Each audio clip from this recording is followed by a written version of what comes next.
Een museum met foto's van mensen over de hele wereld. Dit is het Museum der Mensheid. Een museum van de fotograaf Ruben Timman. Achter elk gezicht schuilt een eigen verhaal. Vandaag wordt er een verhaal aan dit museum toegevoegd. Het verhaal van Susanne Geske en haar man Tielman. I started a little bit to get scared.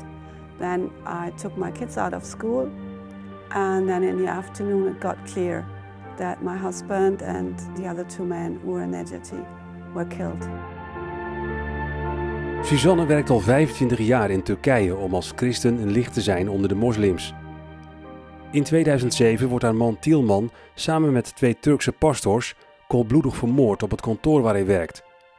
Moslimmannen doen zich voor als mensen die geïnteresseerd zijn in het evangelie. Het blijkt een valstrik.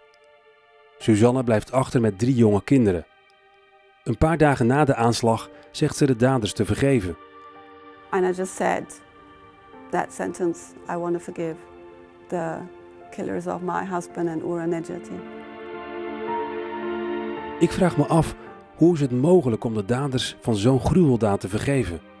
En hoe pak je het leven weer op na zo'n ingrijpende gebeurtenis? Vandaag vertelt Susanne me haar indrukwekkende verhaal.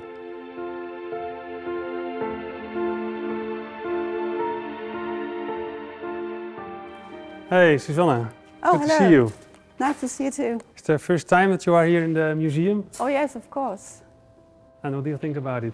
Great pictures, really impressive. I like them. Maybe you can come with me, I'd like to show you something. Okay.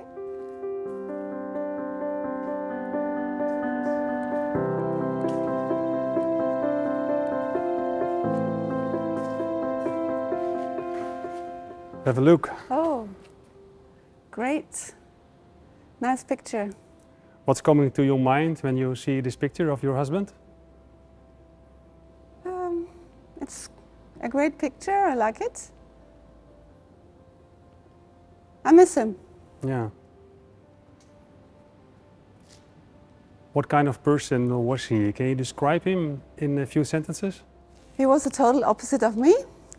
Very introvert, very loving, caring, very wise man, and slow with speaking and thinking before he speaks, not like me. Let's take a seat.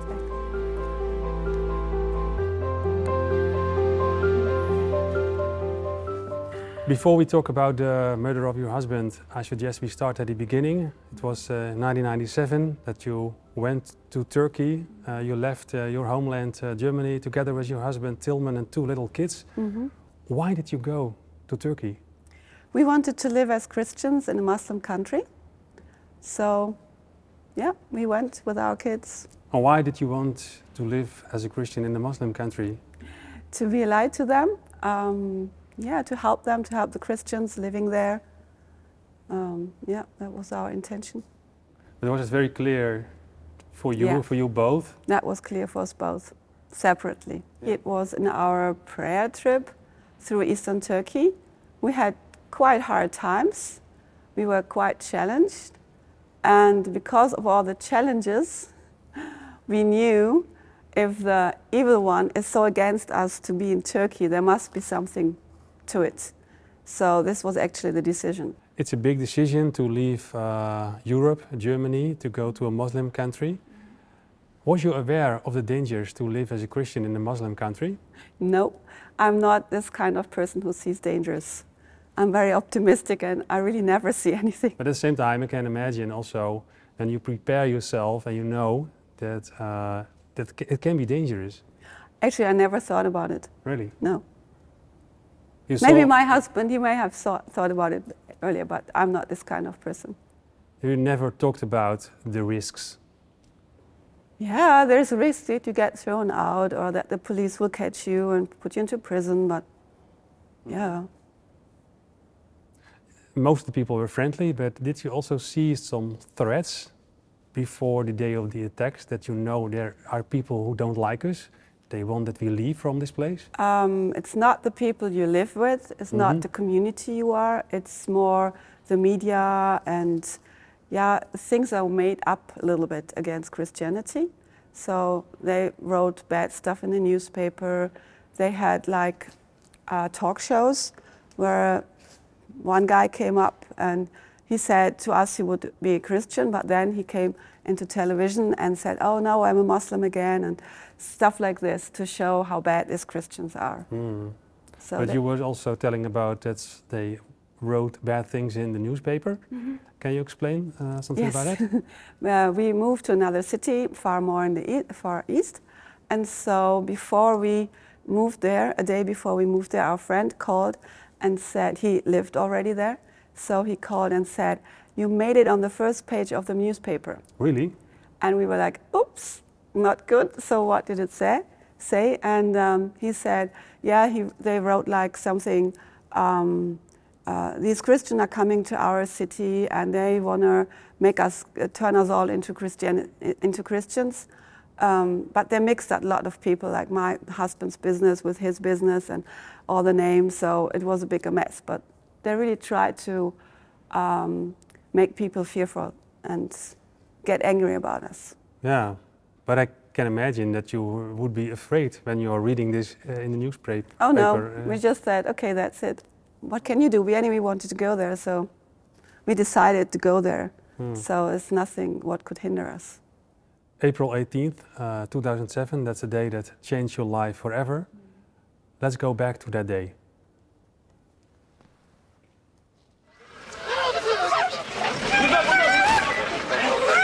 Evi basıp 3 kişiyi öldüren ve olay yerinde suçüstü yakalanan 3 zanlı ifadeleri...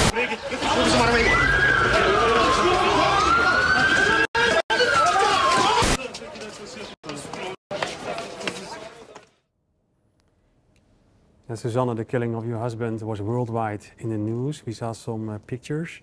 The killing of your husband ended 2 Turkish pastors, of course. Can you describe that day? It was a very devastating day. It started as a normal day, but then in the afternoon, a neighbor came and said something must have happened in your office or somewhere there around, because they're watching TV all the time and I didn't have TV on. So she said an American had died, and I said, I don't know about an American, so it didn't really touch me. But then after a while, lots of phone calls came and someone asked me, do you know where her husband is? Do you know where Shems's husband is? And we were like, what's going on here? So I started a little bit to get scared. Then I took my kids out of school, and then in the afternoon it got clear that my husband and the other 2 men who were in Nejati were killed. So you told me you was in the hospital and somebody was telling you what was happened. And what was happening afterwards? They put me to the police because of security reasons, and my kids went home. So I could come home in the evening, and when I came home, in Turkey you have to put up your shoes before you go into a house. So when I came, the front door was filled with shoes. So I knew it right away, oops, there are so many people in my house. So when I came in, it was crowded. All the neighbors came. The girl from upstairs, she was making tea for all the visitors, and they brought more teacups and more stuff. And yeah, it was just crowded. People don't leave you alone when something happens. How was that for you? That so many people in the I house? think I'm this kind of person, I like people, so for me it was quite good that so many people were there and tried to comfort and help. But on the other hand, I needed for a second to have my own space and to think what is going on. It's difficult to realize what really happened at that moment. I think you realize later. You don't realize in this moment. It's like you're in a shock, and that takes you a while, that you realize what really happened. I think I finally realized in the burial, when the coffin goes down, that you realize that's it. The funeral of your husband has also been recorded on video, and you allowed us also to broadcast some fragments of the funeral. Let's have a look. Okay.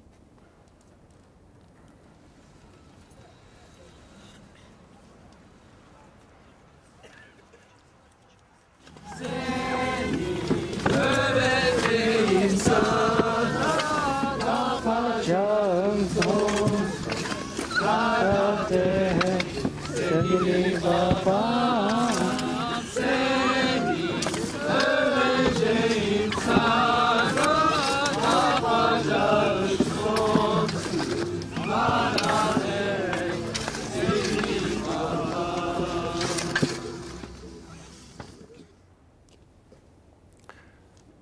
first comes to your mind when you think back of this funeral day?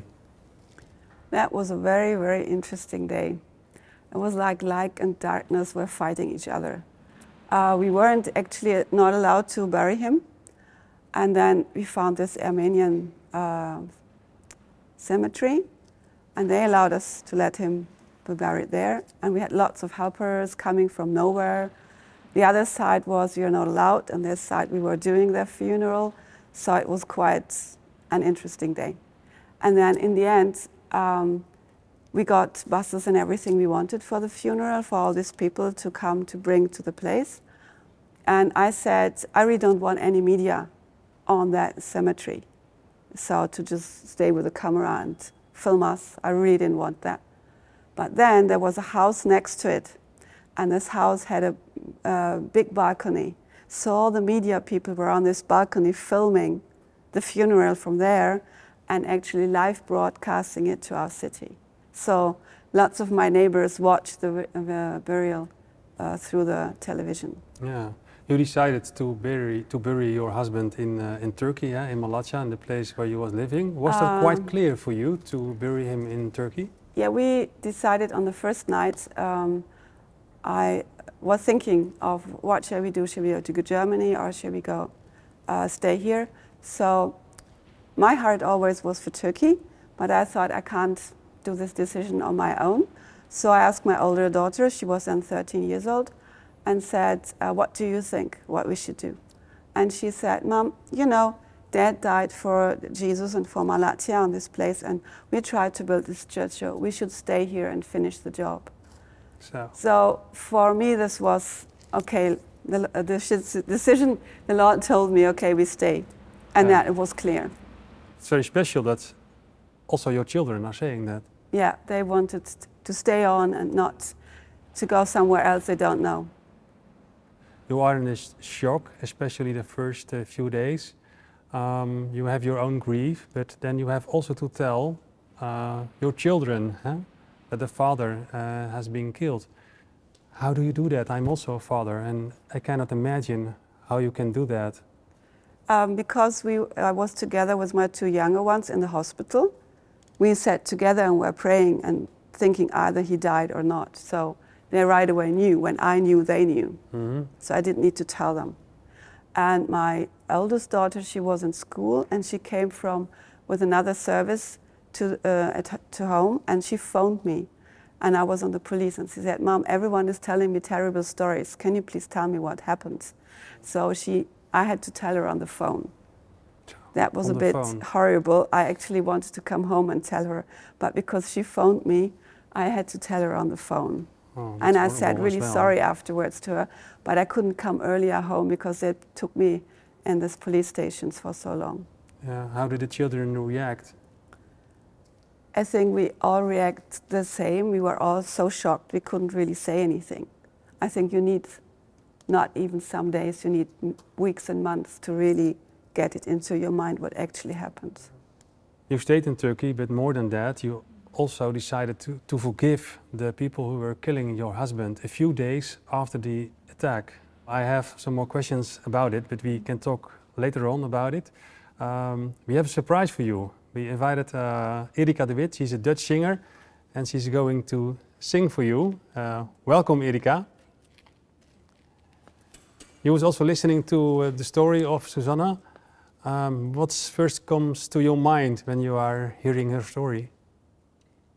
Well, your testimony really touched me, and I can't imagine how it is to go through something so horrible, but it really touched me that you kept trusting God and glorified Him through everything.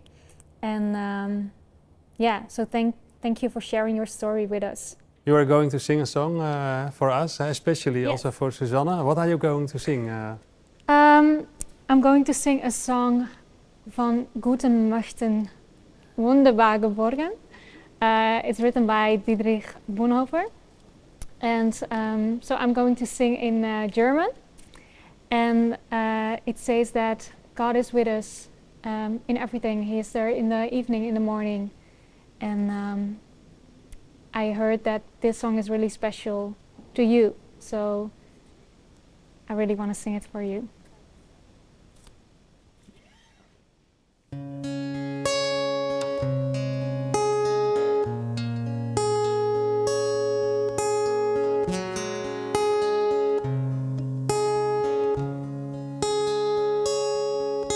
Von guten Mächten treu und still umgeben, behütet und getröstet wunderbar. So will ich diese Tage mit euch leben und mit euch gehen in ein neues Jahr. Von guten Mächten wunderbar geborgen, erwarten wir getrost, was kommen mag. Gott ist mit uns am Abend und am Morgen und ganz gewiss an jedem neuen Tag. Noch will das Alte unseren Herzen quälen, noch drückt uns böse Tagesschwere Last. Ach, Herr, gibt unseren aufgescheuchten Seelen das Heil, für das du uns bereitet hast. Von guten Mächten wunderbar geborgen, erwarten wir getrost, was kommen mag. Gott ist mit uns am Abend und am Morgen und ganz gewiss an jedem neuen Tag. Und ich hab alles in der Hand, kenn dein Leben ganz genau. Ich weiß alles, was du brauchst, Tag für Tag. Hab keine Angst, ich liebe dich, du kannst meinem Wort vertrauen und du wirst mich dich führen, Schritt für Schritt. Und du wirst mich dich führen, Schritt für Schritt.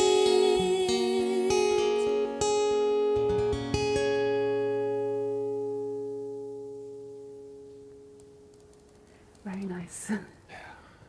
In preparation of your visit to the Netherlands, you told us this is a very special song for you, Yes. eh? Can you explain why? It's important for me because I learned it when I was like 13, 14 years old in the confirmation class. And I wasn't a believer. I didn't know who God is or Jesus or so. So in that time as a teenager when I had problems and couldn't fall asleep, I would say it in front of myself, like a prayer, but I didn't know what prayer was. And then I got comforted normally. So when I then became a believer, I figured out what it's all about. So I really liked it. It was also comforting you during the days after the killing of your husband. Yeah, I have it on my Bible, so I Really? read it every day. In 2007, your husband was killed by 5 young guys. Shortly after the attack, you did something. It's difficult for me to imagine that you did it. You forgave the perpetrators. Can you explain why did you do that so quickly after the attack? That was the second day, actually, and all the pastors of Turkey came and were in my living room, sitting there, crowded. I was there as well, and my head was totally empty, like foggy, nothing in there. And the doorbell rang, and some people from television, media guys, came and wanted to talk to me. And I said, no way, I don't know what to talk to them. I anyway don't know what to say, and forget about it. So then someone of the pastors said to me, but you know, we always want to get the gospel out. Maybe this is an idea, an opportunity. And for me, it was like someone switched me on again and was like, okay, what do I say? I have no idea. So I prayed a quick prayer like, Jesus, what do I say? I have no idea, really not. And then it was like, maybe you know, in the Old Testament when the Lord spoke to Moses, it always says, and the Lord said to Moses, and I always was wondering how that will happen. But I now know how that went, because it was like someone talked to my ear and said the sentence, Father, forgive them because they don't know what they've done. I was like, what? Where is this in the Bible? And so I read it and saw, oh, this was when Jesus was on the cross. And this was just a mind thing. I just sat there and thought, okay, Jesus, if you want me to do this, that's it. Yeah, but that Bible verse came to your mind at that moment. Yeah, it didn't came to my mind, it was shouted in my ear. You heard something. I heard someone saying those words into my ear. It wasn't just my mind. It was This God? is like God speaks to Moses. Yes. Yeah. So he really spoke to me and told me, this is what you should do. Yeah. So I understood, this is what I should do. And what do you think then, when you hear that in your mind? I didn't thought anything. I just was obeying. I scribbled something in Turkish on my piece of paper, and I just said that sentence, I want to forgive the killers of my husband and Ura Nejati. That's amazing.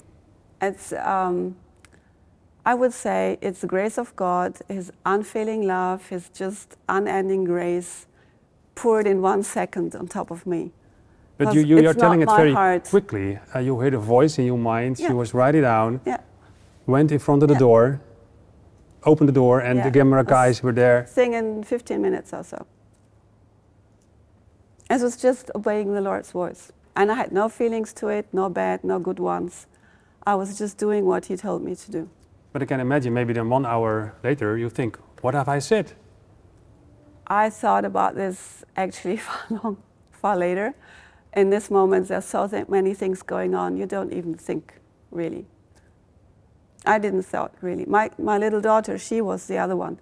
She came up to me and said, Mom, are you crazy? What did you do? And I said, why? I said, you know, you forgave this man, but your landlord, you still have a quarrel with him. Really? And that was true. I said, yes, you're right.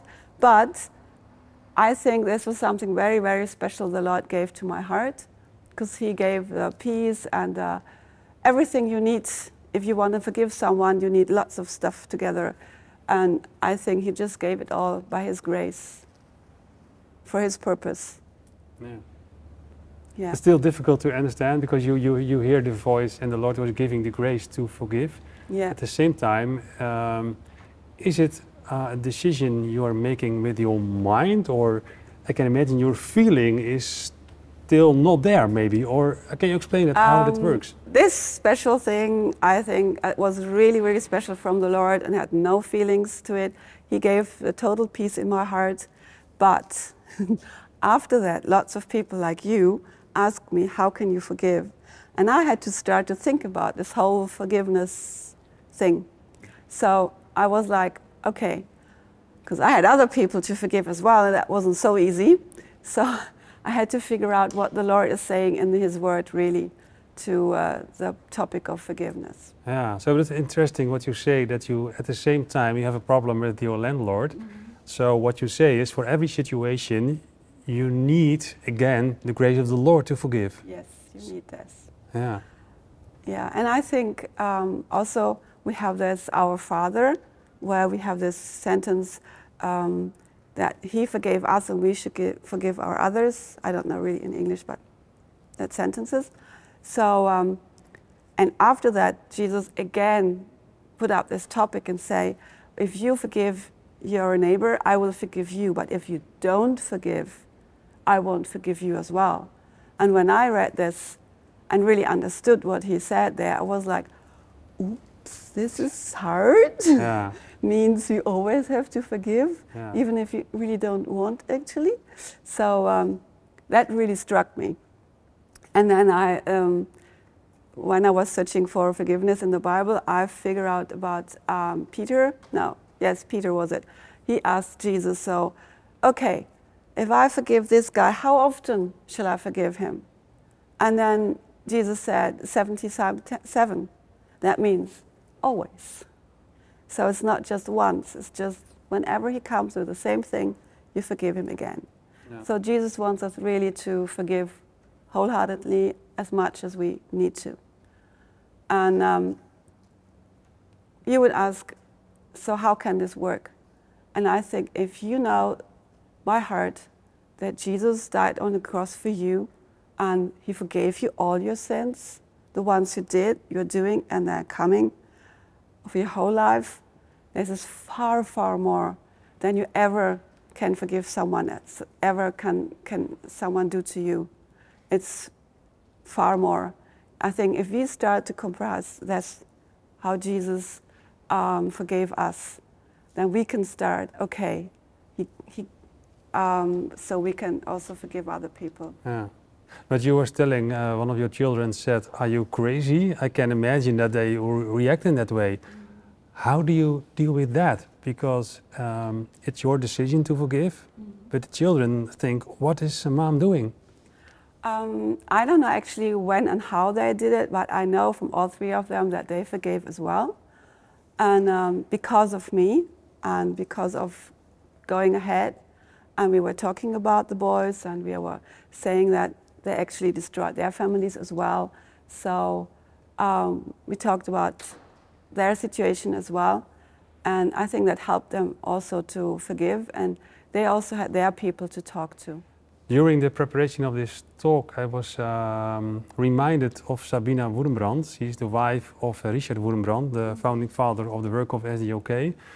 Sabina's whole family has been killed in the Second World War in Nazi Germany, in one of the Nazi concentration camps. And after the war, there was one day she came face to face, Sabina and her husband Richard, with one of the camp torturers who was working in the concentration camp where her whole family was killed. Let's watch a part of the movie Sabina.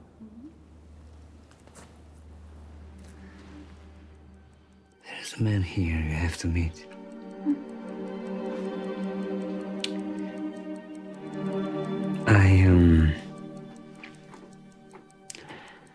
I believe he is the man who killed your family.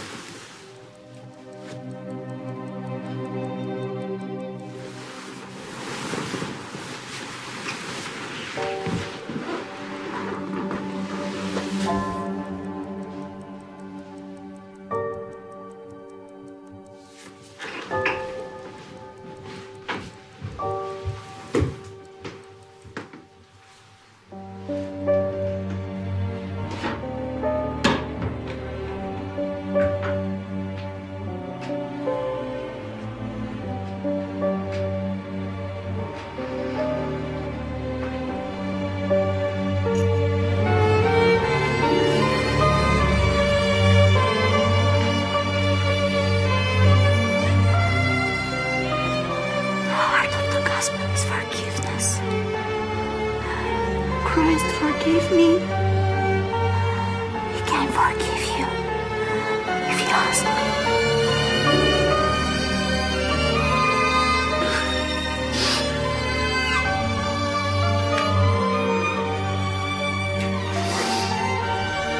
What?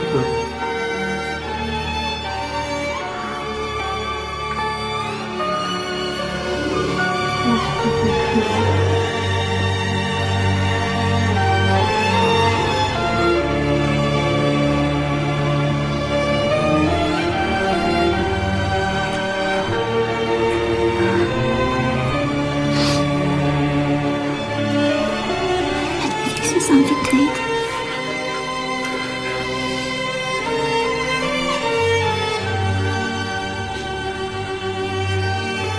Take this.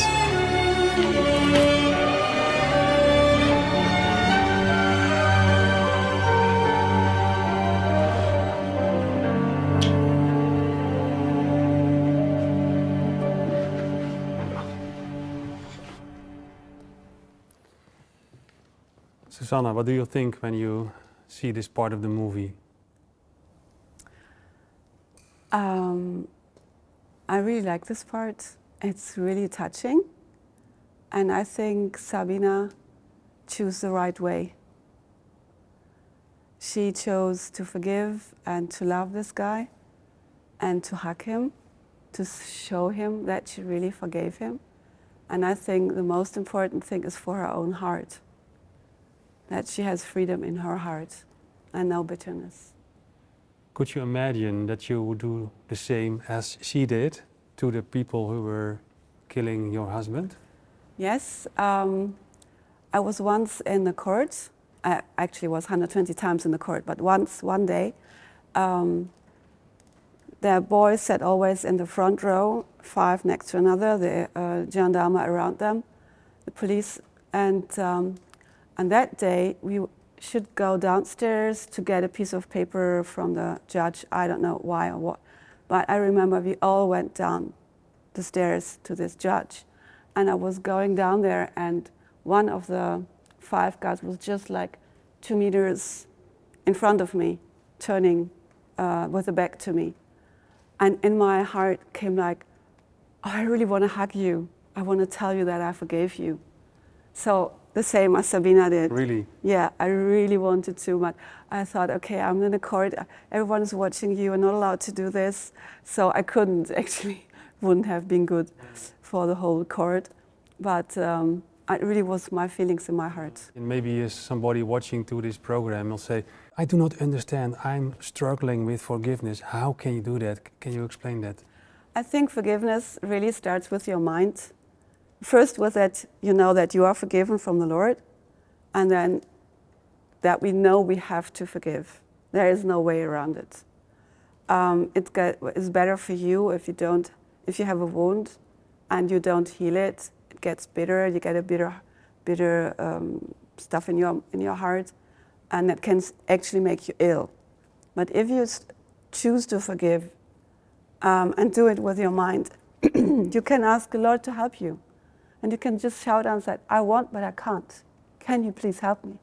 And He will. And then you maybe can start and say a prayer for this person. And you don't know what to pray, just bless him. Just say, the Lord bless you. That's it. And I'm totally sure the Holy Spirit will change your heart. Mm. And He will change it. He will give love and peace to your heart. And then you don't do it once, you do it all the time. Whenever comes bad ideas in your mind and you start again to fighting and being grumbly to people. It's also a process that can take time. Yeah. You said already it's a decision of your mind, firstly, but then it has to come into your heart. It's always a very long way from Yeah. your mind to your heart. Some people will say somebody has also to ask for forgiveness before I will give the forgiveness. What do you reply on that? I will always say it's your decision, and at first you have to make your thing right with God, and then you have to make your relationship good with your neighbor, whoever that is. And you start and say forgive. Maybe you can wait your whole life for someone to come to you to say, can you forgive me? So I think it's always you have to do the first step, even if it's hard. And maybe the other person is totally surprised, and then it's easier for them to say, oh, okay, I did something wrong. But maybe they never come. In our situation, we maybe never see them. Or someone may have died, and you still have to say, I forgive you. So it's always a thing that comes from you. Thank you, Susanne, for giving us these lessons about how to forgive. At the same time, you have also to struggle with a lot of things after such a tragedy, and we will talk about it later. First, we again are listening to Erika de Wit. She will sing a song for us. Erika, what are you singing for us now? I'm going to sing Wear the Crown, a song by Bill Drake. And it's dedicated to the life and testimony of Bonnie Witherall, who was martyred in Lebanon because of her faith in Christ. And it's the song says, there's a crown of glory waiting for the witness that prevails. Let us follow Christ, no matter cost or price. We're here, well done, faithful servant, as we cross the finish line. And I think it might as well be a song that could be dedicated to the life of your husband, Tilman. Mm-hmm. Yeah.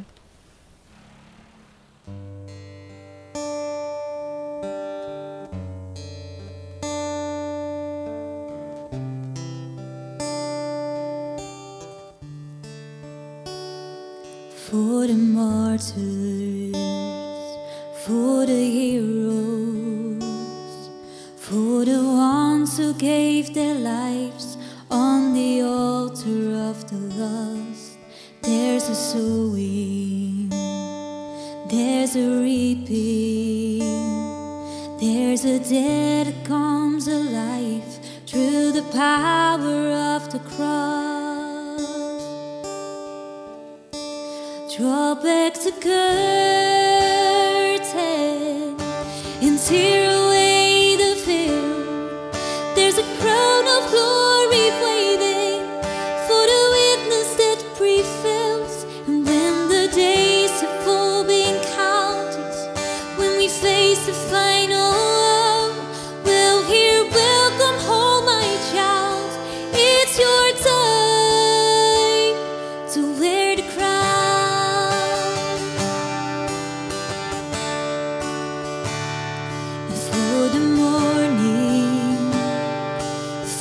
Grieving for the sacrifice of love that redeems the works of hate. Oh, there's a dancing, there's a praising, there's a celebration raised as the saint completes the race. Draw back the curtain and tear a crown of glory waiting for the witness that prevails. And when the days have all been counted, when we face the final hour, we'll hear, welcome home, my child. It's your time to wear the crown. Let the mantle pass to those who left behind, and let the runners grasp the patterns of their lives. Let us follow Christ, no matter cost or price. We'll hear, well done, faithful servant, as we cross the finish line.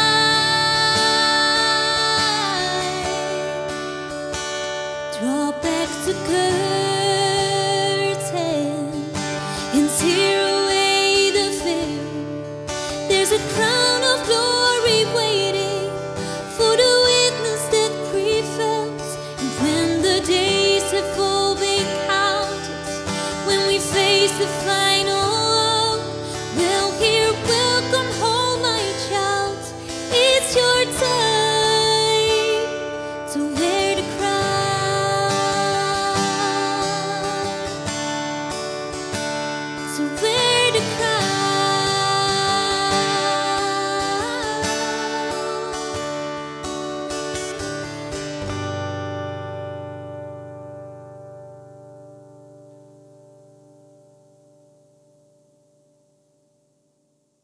Very beautiful. Thank you very much, Erika. Wear the Crown. It's also a very special song for you. You told us also during the preparation of your visit. Yes, so someone gave me that song on a CD, and when I listened the first time, I was really, really touched. And I heard, actually, I met the guy who was singing it once, so that was quite interesting. Yeah. We've talked about the grace of God, about forgiveness, but at the same time, you have a lot of things to struggle with after the killing of your husband. You have to grow up your children, teenagers. Have you ever been angry with God? Yes, of course. I was very angry very often. I have a good connection to the Lord, like everyone should have. So I would talk to Him, and like there were situations where where I had to grow up 3 teenagers, then have a church, and have all the media people in my back. So sometimes I got really angry and said to him, "You brought me in all to this mess. This wasn't my decision. So can you please help me?" And normally something would happen, like the doorbell would ring, people would come, or a message, a phone call, whatever. But he would always help. Yeah. It's always the Lord was answering your prayer? Yes. That's also a In miracle. one or the other way. I can imagine also some moments that it's feeling like, God, where are you? Or you have never that in that way? No, he's always next to us. Really? Ever. That's a miracle, isn't it? This is something the Lord really promised to us. So he promised to be next to us, so this is what's happened. But maybe as somebody watching to this program and is struggling also with this kind of things, and say, I'm praying to the Lord, but he isn't giving answer to me. What would you say to that person? Yeah, the thing is, prayer is very important and the connection to the Lord. And I think we sometimes pray for things and we really want to have this answer, but we don't think out of the box. And the Lord often speaks out of the box. So if we pray, if we ask the Lord things and he promised to answer our prayers, we may start better listening to him and to see where the answers are. They may not, I pray for this and I really wanted this, but he won't give that. Can you give an example of that? Oh, no. That maybe you have something in your mind about when I am asking the Lord for something and he is not giving that, but something else, but that you say afterwards, also that's, he was hearing my prayer, but I didn't see it afterwards. That's what I mean. What you mean, Yeah. isn't it? Actually, I don't even ask special things. Like I don't ask for a cell phone and say I want to have this and this and that, and then something else comes up. I would ask like, what do you want? What is best for me?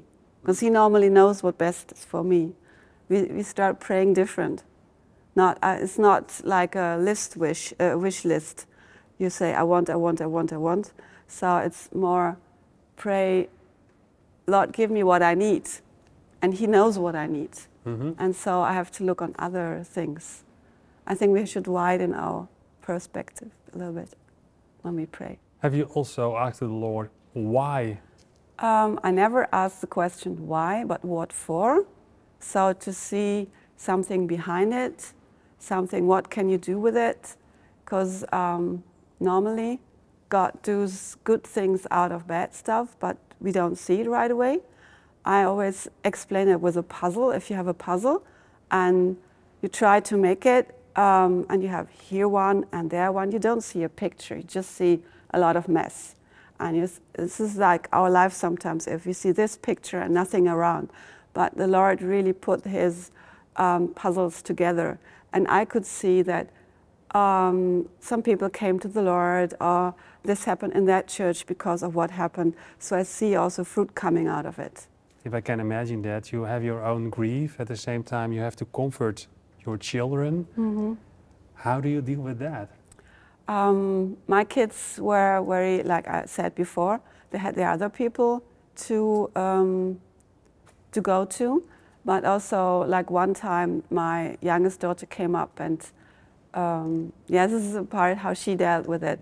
She came up and said, oh, I want to visit these boys. And I was like, which boys? You don't play with boys. We had only girls around. So she said, no, no, no, the boys who killed my father. And I was like, so what do you want with them? And she said, oh, Mom, I go to them, to the prison, give them a New Testament, and they will read it, then will become believers.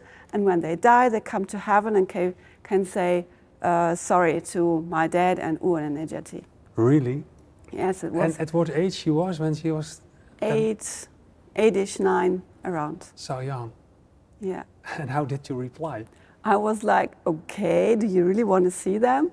So I asked, but they said because of the court is going on, we couldn't do this, so we had to wait. And we started once to ask for this to go there, but then Corona came and it didn't happen till now. One of your children, Miriam, was 8 years old when her father died. When I was preparing this interview, I came across an interview with her for the German television, and she was talking about her grief surrounding the death of her father. in this program, she was telling also that she for 8 years was praying the Lord to have an encounter with her father. In a special way, the Lord was hearing that prayer. Let's have a look. Aber ich war so verwickelt in dieser Vermisstheit, in dieser Einsamkeit, dass ich nicht irgendwie da rauskam. Und an dem Abend habe ich auch nochmal gebetet. Einfach erschöpft auch Gott gesagt, Herr, ist heute nicht vielleicht ein Tag, wo du mir mein Vater das letzte Mal zeigen kannst, wo ich ihn zumindest umarmen kann? Und ja, mit diesem Gebet bin ich dann auch schlafen gegangen, sehr erschöpft von Weinen und ja, einfach von Beten. Gott ist so gut, denn an dem Abend ist etwas passiert, das ich gar nicht wirklich in Worte fassen kann. Ich habe einen Traum gesehen, obwohl ich es gar nicht als Traum bezeichnen will. Es war eher so real, so echt. Ich habe nämlich meinen Vater sehen dürfen und ich durfte ihn umarmen. Ich durfte einfach mit ihm sein und seine Umarmung spüren. Und das war so ein Geschenk vom Herrn.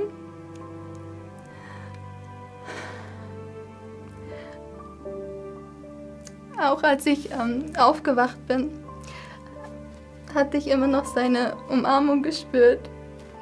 Und ich war so dankbar. Nach 8 Jahren durfte ich wieder ihn spüren, ihn sehen. Von einem Tag zum anderen hat Gott einfach meine ganze Perspektive geändert. Ich habe nicht mehr vermisst. Ich habe einfach den Segen Gottes gesehen. Da, wo ich war, was Gott mir geschenkt hat. Und plus noch dieses Geschenk dazu, dass ich meinen Vater sehen durfte. Ja, Gott hat einfach alles verändert und mir Stück für Stück gezeigt, was gut ist, welchen Segen er mir gegeben hat. Und dasselbe ist eigentlich auch mit dem Tod meines Vaters passiert. Nämlich seit dem Tod meines Vaters hat er Stück für Stück immer gezeigt, was für einen Segen es gebracht hat, was für Früchte es gebracht hat. Am Anfang hatte ich nur die Perspektive, okay, mein Vater ist tot. Er ist nicht mehr hier und ich vermisse ihn. Aber Stück für Stück hat mir gezeigt, hey, guck mal, durch dieses Leid, durch dieses Schmerzen ist so viel Segen herausgekommen, ist so viele Früchte entstanden und durch den Tod meines Vaters sind auch neues Leben gekommen in die Leben von anderen Menschen. Und das hat mich so dazu geleitet, dass ich einfach nur noch Gott danken konnte. Ich habe gedankt, weil er so gut ist und weil er einfach diese größere Perspektive hat. Ja, weil ich ihm einfach auch vertrauen kann. Egal, wenn ich es nicht sehe, wenn ich es nicht verstehe, dass er einfach gut ist.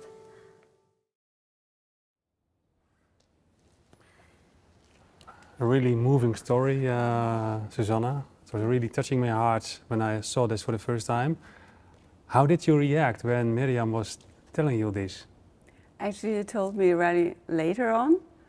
And I really, yeah, it's the grace of the Lord. He really helped our kids and helped my kids. And yeah, it was really touching for me as well, but also for her to see the good coming out of the bad thing and not just only the bad stuff, to see the other side as well. But she was also telling about the spiritual fruits, you mentioned it already. What were especially the spiritual fruits of the death of your husband?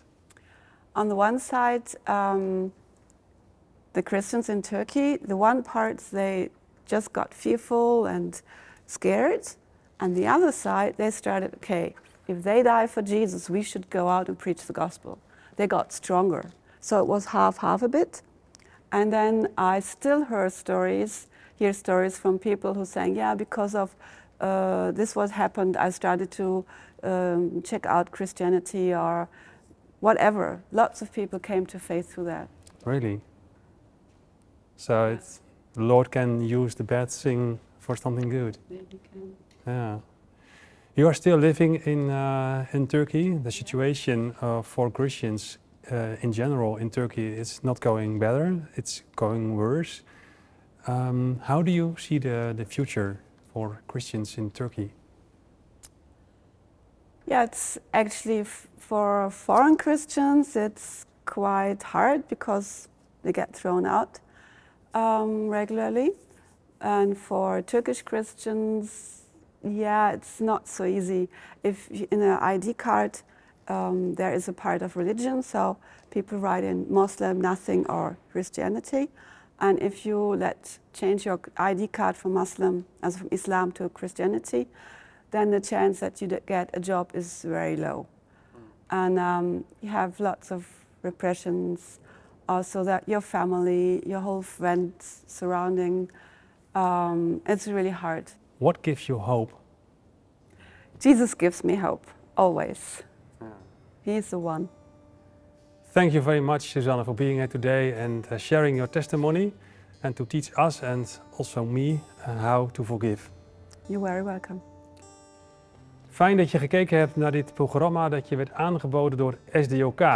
In deze uitzending zag je net een indrukwekkend fragment uit de film Sabina. Sabine Wurmbrand heeft, net als Susanne, een ongelooflijk verhaal over vergeving. Ze stond oog in oog met een moordenaar van haar familie. Dit verhaal delen we samen met allerlei andere verhalen met jou in de vorm van een gratis glossy en een film. Ontdek hoe je net als deze vrouwen hetzelfde pad van liefde en vergeving kunt bewandelen. Je kunt de film en de bijbehorende glossy gratis aanvragen via www.sdok.nl/vergeving. Graag tot een volgende keer. Draw back the curtain and tear away the veil. There's a crown of glory waiting for the witness that prevails. When the days have all been counted, when we face the final